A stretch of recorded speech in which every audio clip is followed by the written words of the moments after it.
Hi mga kamantis, samahan na naman yung super bagong kwento ng pagiging nanay ko na naman at araw nga ngayon ng linggo. I-share ko nga pala sa inyo mga kaganapang kahapon dahil nga si Kuya Kurt nag-field trip na mag-isa na wala nang kasama, parang kailan lang. Ang huling yung field trip kasama pa niya yung tatay niya.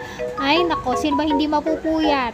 Ang nanay laging puyat yan, lalo na pag may importanteng lakad ang ating mga ka-little ones. Panagtingin ako sa alarm clock, parang ako yung aalis. At tumayo na ako ba ng alas 3 ng umaga. Inayos ko muna lahat ng gagamitin ni Kuya Kurt. Sumula sa damit niya, sa dadalhin niya, syempre, pocket money. Buti na lang to the rescue ang mama Main, ang lola niya. At ayun na nga, binigay na nga siya na napakalaking pera.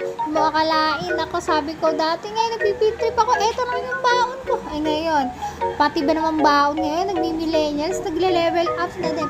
Pero kung tutusin talaga mga kamamang wagi, lahat naman tayo, lalo tayo mga nanay, pansin natin mga pagtaas ng mga bilihin, lalo pang tumataas. Kaya hindi talaga natin maiiwasan minsan. Hindi minsan parang ang kadalasan pa na ikukumpara natin yung generation natin ngayon sa generation nila ngayon. Diba? Ba't ganun? Dati baon mo ganyan lang. Ganun lang. Sasabihin mo sa anak natin, oh, baon mo na yan. Half day ka lang, ubus na. Oh, di ba? Magtataka pa, maghahanap ka pa. Eh tayo sa panahon natin, Oy! Kurt! May naririnig ba kayo nagbi-meow? Ay nako, si Abir na naman pala, hinahanap na naman ako dahil nga hindi ko siya napagupitan nung Friday ng hapon. Palidisyon ako sa kanya mag-hairstyle.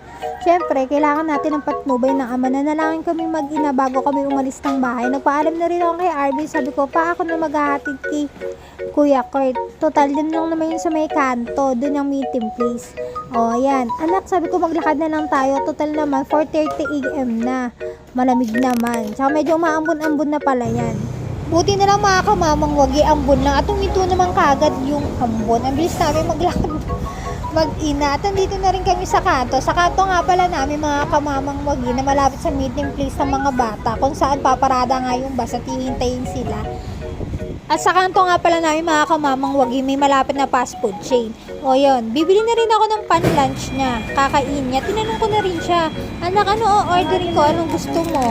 O, ito naman may bigay naman budget ang lola mo.